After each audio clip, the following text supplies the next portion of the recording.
హైదరాబాద్ ఎంత అభివృద్ధి చెందింది, దానిని ఏ రకంగా రాజశేఖర రెడ్డి గారు కానీ తర్వాత రాజకీయ నాయకులు దాన్ని ముందుకు తీసుకెళ్లారు అటువంటి ఆలోచన ఆయన ఏమాత్రం కూడా చెప్పడు. అంతకుముందు అలా ఎలా ఉండింది, తర్వాత ఎలా మారిపోయింది అనేది ఆలోచన చేసుకుంటే అభివృద్ధి అనేటువంటిది నిరంతర ప్రక్రియ అనేటువంటిది మర్చిపోయాడు ఆయన. 1956 ఆంధ్రప్రదేశ్ రాష్ట్రం ఏర్పడినప్పటి నుంచి ఎంతోమంది ముఖ్యమంత్రులు పనిచేశారు. గౌరవనీయులు ఆ కాలంలో సంజీవ్ రెడ్డి గారు అయితేనేమి, బ్రహ్మానంద రెడ్డి గారు అయితేనేమి, లేకపోతే కోట్ల విజయభాస్కర్ రెడ్డి గారు, వెంగళరావు గారు, దామోదరం సంజీవ్ గారు, ఇలాంటి గొప్ప గొప్ప మనుషులు ముఖ్యమంత్రులుగా పనిచేశారు. ఆ సమయాలలో వ్యవసాయం అనేటువంటిది చాలా ముఖ్యమైనటువంటి అంశం.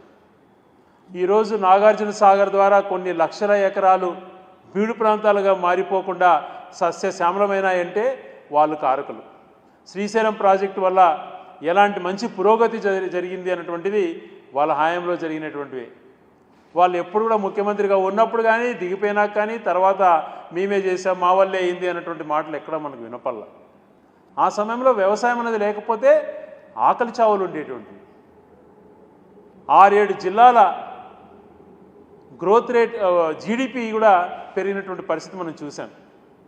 ఆహార ధాన్యాలలో ఈ రాష్ట్రం అన్నపూర్ణ రాష్ట్రంగా వెలుగొందింది కూడా వాళ్ళ హయాంలోనే. వాళ్ళు ఎవరైతే చెప్పుకోలే. తర్వాత అనేక మార్పులు వచ్చాయి. రాజశేఖర రెడ్డి గారు ముఖ్యమంత్రిగా ఉన్నప్పుడు మళ్ళీ ప్రాజెక్ట్స్ని టేకప్ చేసి ఈరోజు కాళేశ్వరంగా పిలువబడేటువంటి ప్రాజెక్టు ప్రాణహిత చేవల్లెక్ కానీ, దొమ్మగూడెం కానీ అనేక ప్రాజెక్టులు, నెట్టెంపాడు, తెలంగాణలో అనేకమైన ప్రాజెక్టులు, ఆంధ్రప్రదేశ్లో అనేకమైన ప్రాజెక్టులు, పోలవరానికి పూర్తి క్లియరెన్సెస్ తీసుకొచ్చింది రాజశేఖర రెడ్డి గారు. అలాగే దాంతోపాటు ఇంటర్నేషనల్ ఎయిర్పోర్ట్ శంషాబాద్లో, అలాగే రింగ్ రోడ్డును కానీ, పివి నరసింహ ఎక్స్ప్రెస్ వేని కానీ బ్రహ్మాండమైనటువంటి ఐటీని భూమిలోకి తీసుకొచ్చారు. ఒక్కటే చంద్రబాబు గారు మీరు ఆత్మపరిశీలన చేసుకోండి. ఐటీకి నేనే ఆద్యుడు, మా నాన్న మైక్రోసాఫ్ట్ తెచ్చాడు, కుమారుడేమో నేను ఇప్పుడు గూగుల్ తెచ్చేసానని మాట్లాడుతున్నారు కదా. ఒకటి ఆలోచన చేయండి. మన హైదరాబాద్ కన్నా చిన్న సిటీ బెంగళూరు ఒకనొక టైంలో ఐటీలో కర్ణాటక కానీ బెంగళూరు, కర్ణాటక క్యాపిటల్ బెంగళూరులో ఎంత ఉన్నాయి? ఐటీ ఈ దేశంలో వాళ్ళ కాంట్రిబ్యూషన్ ఎంత, మన కాంట్రిబ్యూషన్ ఎంత అని ఆలోచన చేద్దాం. చంద్రబాబు నాయుడు గారు, ఎస్ఎం కృష్ణ గారు ఒకటేసారి ముఖ్యమంత్రి కదా. ఆ టైంలోనే ఐటీ భూమి వచ్చింది. మరి ఎస్ఎం కృష్ణ గారు కర్ణాటకలో ఏ రోజు బెంగళూరు నేను కట్టాను, నా వల్ల బెంగళూరు వచ్చిందని ఎక్కడ మాట్లాడలేదు. ఈరోజు ఐటీ ఎక్స్పోర్ట్స్లో $210 బిలియన్ ఉంటే దాదాపుగా $80 billion 40% contribute from Bengaluru. Almost 7 lakh crores Bengaluru నుంచి వస్తోంది. మరి మిగతా నెక్స్ట్ తీసుకుంటే హైదరాబాద్ మనం 1.3లోనే ఉన్నాం. 1.3 lakh crores. ఎక్కడ 1.3, ఎక్కడ బెంగళూరుకి వస్తున్నటువంటి దాదాపుగా 6 lakh crores పైనగా ఉన్నటువంటి దాన్ని ఎంత తేడా ఉంది. మరి వాళ్ళు మేము ఎవరు అక్కడ ఎవరు కూడా ఏ రాజకీయ నాయకులు కూడా మేమే ఐటీకి ఆద్యులమని ఎవరు మాట్లాడట్లేదే. మన హైదరాబాద్ తర్వాత మళ్ళీ పూణే కానీ, చెన్నై కానీ, ముంబై కానీ, తర్వాత గుర్గావ్ ఈ ప్రదేశాలలో ఉన్నాయి. అవి కూడా దాదాపుగా $1 బిలియన్ ఉన్నాయన్నమాట రూపీస్తో. మరి ఆ రకంగా చూస్తే ఏ రకంగా చూసినా కూడా మరి హైదరాబాదు మోర్ దాన్ దాదాపుగా 40% కాంట్రిబ్యూట్ చేస్తున్నా అంతా మేమే చేసామని అక్కడ ఎవరు మాట్లాడడం మనం చూడటం లేదు. మరి మైక్రోసాఫ్ట్ నేనే తెచ్చానంటే అది మన హైదరాబాద్ ఒక చోటే ఉందా? మైక్రోసాఫ్ట్ హెడ్ క్వార్టర్స్ ఎక్కడుంది మన ఇండియాలో అని చూస్తే అది బెంగళూరులో ఉంది. డెవలపింగ్ సెంటర్స్ వచ్చాయి 10 ఇండియాలో, అది హైదరాబాద్లో 1. అన్నిటికీ నేనే అర్జున్ని అన్నటువంటి మాటలు మాట్లాడుతుండడం కరెక్ట్ కాదు. దీన్ని బట్టి మీరు తెలుసుకోండి. మీరు ఏ ఒక్క వ్యక్తికి రానటువంటి అవకాశం ఎవరు కూడా మ్యాక్సిమం 7 సంవత్సరాల లోపే ఉన్నారు ముఖ్యమంత్రులుగా. 16 సంవత్సరాలు మీరు ముఖ్యమంత్రి, ఉమ్మడి రాష్ట్రానికి 10 సంవత్సరాలు, ఇప్పుడు దాదాపుగా 6.5 సంవత్సరం, 16.5 సంవత్సరం మీరు ముఖ్యమంత్రిగా ఉన్నారు. ఏ ఫీల్డ్లో మనం ముందున్నాం? కొన్ని ఐటీలో చూస్తే బెంగళూరుకు హైదరాబాద్కు చాలా తేడా. హైదరాబాద్ అంతా నువ్వే అంటావు కదా, అది కూడా 2004 తర్వాత ఎంత పెరిగిందని ఒకసారి ఆలోచన చేసుకుంటే నీ హయాం కంటే కూడా ఎక్స్పోర్ట్స్ రాజశేఖర్ గారి హయాంలోనో తర్వాత వచ్చినటువంటి కేసీఆర్ హయాంలోనో బాగా పెరిగాయి. మీ హామీలో పెద్దగా వచ్చింది లేదు, కానీ చెప్పుకోవడం మాత్రం ఎప్పటికో హైదరాబాద్ నాదే, సైబరాబాద్ నేనే అన్నటువంటి ఒక మాటలు తప్పితే వేరేది ఏమీ వినపడదు. పోనీ ఐటీలో లేం, ఎలక్ట్రానిక్స్ ఎక్స్పోర్ట్స్ ఏమైనా ముందున్నామా అంటే మనకన్నా చాలా అడ్వాన్స్గా ఉన్నారు తమిళనాడు వాళ్ళు. $10 బిలియన్ వాళ్ళది ఉంది. దాదాపుగా మనము 10th ప్లేసెస్లో కూడా మనం లేము ఎలక్ట్రానిక్స్ ఎక్స్పోర్ట్స్లో. అదే రకంగా మిగిలినటువంటిది ఈ మర్చెంటైల్ సర్వీస్ ఎక్స్పోర్ట్స్లో మనకు సీకోస్ట్ 1000 కిలోమీటర్ల పైన ఉంది. దీంట్లోనే మనం ముందులో ఉన్నామా అని అంటే గుజరాత్ $155 మిలియన్ ఉంటే మహారాష్ట్ర 138, కర్ణాటక 113 బిలియన్, తమిళనాడు 75, ఏ కోస్ట్ లేనటువంటి తెలంగాణలో $55 బిలియన్ ఎక్స్పోర్ట్స్ ఉన్నాయి. మరి 1000 కిలోమీటర్స్ సీ కోస్ట్ మనకు కేవలం 24.8, నాట్ ఈవెన్ $25 బిలియన్ కూడా మనం లేము ఓవరాల్ ఎక్స్పోర్ట్స్లో కూడా. మరి ఈ ఫెయిల్యూర్స్ అని నీవు కాదా?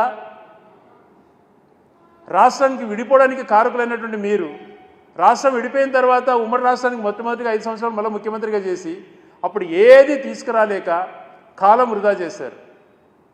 తర్వాత వచ్చినటువంటి జగన్మోహన్ రెడ్డి గారు కరోనా అటువంటి పరిస్థితులు వచ్చినా కూడా ఈరోజు టీసీఎస్ అక్కడ సైన్ అయిందంటే ఏ సంవత్సరంలో అయిందనేది ఒకసారి తెలుసుకోండి. అదే రకంగా 2021లో జీవో ఇవ్వడం కూడా జరిగింది. ఈ డేటా సెంటర్కి సంబంధించి అదాని వాళ్ళకు ఏ రకంగా ఒక డేటా సెంటర్ అనేటువంటిది పెడితేనే ఉద్యోగాలు ఎక్కువ రావు, డేటా సెంటర్ వల్ల దాదాపుగా పెట్టుబడుల రూపంలో ఏమో 10,000-20,000 కోట్లు కనపడుతున్నాయి, ఉద్యోగాలు మాత్రం 1000 లోపు ఉన్నాయి. ఇది కాదు, రాష్ట్రం అనేక రకాలుగా ఇన్సెంటివ్స్ ఇస్తుంది కాబట్టి అక్కడ మంచిగా ఒక ఐటీ పార్క్స్ కానీ ఇంకా అక్కడ ఇన్ఫ్రా కానీ డెవలప్ చేయాలి అని చెప్పి కండిషన్స్ పెట్టి అదాని వాళ్ళకి ఇవ్వడం జరుగుతుంది. మరి ఈరోజు మీరు ఏం చేస్తున్నారు? మీరు నారావారి మీడియా ద్వారా మొత్తం చంద్రబాబు నాయుడు గారు చేస్తున్నారు అంటున్నారు కదా. ఒక్కటి మీరు ఆలోచన చేసుకోండి, గూగుల్ అటువంటిది వచ్చినా కూడా అది ఎవరు ఇనిషియేట్ చేస్తున్నారు, దాని భాగస్వాములు ఎవరు చేస్తున్నారు? అదాని, ఎయిర్టెల్. గతంలో అలాగే చేసింది. ఈరోజు మొత్తం నిర్మించబోయేదంతా కూడా అదాని. దాని కేబుల్ ఎందుకంటే అది స్ట్రాటజికల్ లొకేషన్లో ఉంది కాబట్టి వైజాగ్ అటువంటిది సీకోస్ట్లో కేబుల్ రావాలి కాబట్టి ఆ కేబుల్కి సంబంధించినంత ఎయిర్టెల్ వాళ్ళు. ఇదంతా గతంలో జరిగిందే కదా. శంకుస్థాపన కూడా 2003లో జరిగింది. ప్రాజెక్ట్ 1, ప్రాజెక్ట్ 2 అని చెప్పి మధురవాడలో 130 ఎకరాలు, కాకలపాడులో కూడా 2 ఇచ్చి ఈ రెండిట్లో కూడా మీ డేటా సెంటర్స్ వల్ల మనకు ఫిగర్స్ కనపడుతున్నాయి కానీ ఎంప్లాయ్మెంట్ ఇది డైరెక్ట్ ఎంప్లాయ్మెంట్ కానీ ఇండైరెక్ట్ ఎంప్లాయ్మెంట్ కానీ పెద్దగా కనపడట్లేదు. కాబట్టి ఎక్కువ ఎంప్లాయ్మెంట్ కలిగజేసేటువంటి ఐటీ పార్క్స్ నిర్మించాలని 2 చోట్ల కండిషన్స్ కూడా పెట్టడం జరిగింది. శంకుస్థాపన రోజు గౌరవ ముఖ్యమంత్రి ఆ టైంలో ఉన్నటువంటి ముఖ్యమంత్రి జగన్మోహన్ రెడ్డి గారు అనౌన్స్ చేయడం కూడా జరిగింది. మరి ఇవేమీ నీకు పట్టవు, కేవలం పబ్లిసిటీ మాత్రమే. ఒకటే ఆలోచన చేయండి, ఎవ్వరు కూడా పరిశ్రమలకు రావాలి, ఈ రాష్ట్రం మంచి ముందుకు పోవాలన్నటువంటి ఆలోచనతోనే ఉంటారు. కానీ మీరు ప్రతి ఒక్కటి కూడా వేరే వాళ్ళకి ఎవరిది ఉండదు. మీ ఉద్దేశం ఏంటంటే ఇప్పుడు మనం ఓట్ చోరీ గురించి వింటున్నాం, ఓట్ చోరీ గురించి విన్నాం. ఇప్పుడంతా ఇదంతా ఇతరులు చేసినటువంటి క్రెడిట్ చోరీ. క్రెడిట్ ఎవరికి రాకూడదు, నువ్వే దొంగతనం చేయాలి. క్రెడిట్ వేరే వాళ్ళకి ఎవరికి పోకూడదు. ఆ క్రెడిట్ దొంగతనం చేసేటువంటిది అలవాటు చేసుకున్నాం, క్రెడిట్ చోరీ. అంతకు మించి ఏమీ జరగటం లేదు అక్కడ. ఏదన్నా గతంలో ఒక కంటిన్యూస్ ప్రాసెస్ అనేటువంటిది, అభివృద్ధి అనేటువంటిది మీరు మర్చిపోయారు. ఇది నిరంతర ప్రక్రియ. చేసేటువంటి వాళ్ళు చేశారు, ఎంతో మహానుభావులు అందరూ చేశారు కాబట్టే ఈరోజు మనకుందాం. ఈరోజు నువ్వు ఇంకా పాతకాలంలో లాగా ఎప్పుడు చూసినా ఫోన్ నేనే కనిపెట్టాను, కంప్యూటర్ నేనే తెచ్చాను అన్నటువంటిది ఈ కాలంలో కూడా మాట్లాడడం ఏం చంద్రబాబు నాయుడు గారు? ఒక్కసారి మీరు ఆలోచన చేసుకోండి, టోటల్గా ప్రపంచం ఎంత ముందుకెళ్తుంది అని చెప్పి. మీరు కంపారిజన్స్ ఇక్కట్లో ఉండి ఇక్కడిక్కడే ఏదో మాట్లాడటం కాదు. ఈ 20 సంవత్సరాలలో గ్లోబలైజేషన్ వల్ల ప్రపంచవ్యాప్తంగా వచ్చినటువంటి మార్పులను ఒకసారి గమనించుకోండి. మారుమూల దేశాలైనటువంటివి కూడా మనకన్నా అడ్వాన్స్గా ఉన్నాయి. ఈరోజు ఆఫ్రికాలో ఒకప్పుడు అసలు అది అటవీ ప్రాంతం, ఏమాత్రం నాగరికత లేనటువంటి ప్రాంతాలు, అటవీ మనుషులు జీవనించేటువంటి ప్రాంతాలు అనేటువంటి పరిస్థితి ఉండేది. ఈరోజు అక్కడ కూడా బ్రహ్మాండంగా సెల్ టెక్నాలజీ, వాళ్ళు కూడా మనకన్నా ఎక్కువ ఫోన్పేస్ అన్నీ వాడుతున్నారు. మరి అలాగే సౌత్ అమెరికా లాంటి కంట్రీస్ కూడా ఎంతో అడ్వాన్స్గా ఉన్నాయి. ఒక టెక్నాలజీలోనే కాదు, ఒక డిసిప్లిన్లో కానీ, ఒక రోడ్ స్ట్రక్చర్స్లో కానీ ఎంతో అభివృద్ధి చెందుతున్నాయి. వాళ్ళందరితో కూడా మనకంటే కూడా వెనకబడి ఉండి ఈరోజు వాళ్ళు ఎంత గ్రోత్ అయినారు, వాళ్ళతో పోటీ పడదామని లేకుండా చిన్న చిన్న కంపారిజన్స్ చేసుకుంటూ ఇంకా బుడదలోనే ఉన్నటువంటి వ్యక్తి చంద్రబాబు నాయుడు గారు. ఒకసారి ఆలోచన చేసుకోండి, 90లో మనది చైనాది ఒకటే జీడిపి. ఈరోజు మనకు వాళ్ళ కంపారిజన్ లేకుండా పోయింది. సౌత్ అమెరికా, ఆఫ్రికా లాంటి దేశాలు టెక్నాలజీ మనకన్నా ముందుకు పోతున్నాయి.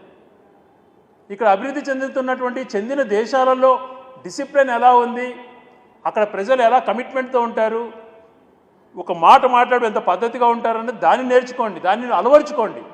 ఆ డిసిప్లిన్ నేర్పించండి. ఇక్కడ రాష్ట్రాలలో కూడా ఆ డిసిప్లిన్ మర్చిపోయావు. ఎప్పుడు ఎలాగా ఫాల్స్ ప్రాపగండా చేయాలి, అపోజిషన్ అటువంటిది కూడా ఒక పొలిటికల్ సిస్టంలో ఈక్వల్ ఆపర్చునిటీ ఉన్న వ్యక్తులు వాళ్ళని నెగ్లెక్ట్ చేయడము, బ్యాడ్ ప్రాపగండా చేసి ఎలా అనగదొక్కడము, ఏమీ లేని దాన్ని పబ్లిసిటీకి ఎలా ముందుకు తీసుకెళ్లటం ఆలోచనలు పెట్టుకొని ఒక టీమ్స్ని ఏర్పాటు చేసి ఒక మాఫియా లాగా నడిపేటువంటి వ్యక్తి మీరు. ఇది కాదు డెమోక్రసీలో చేయాల్సింది.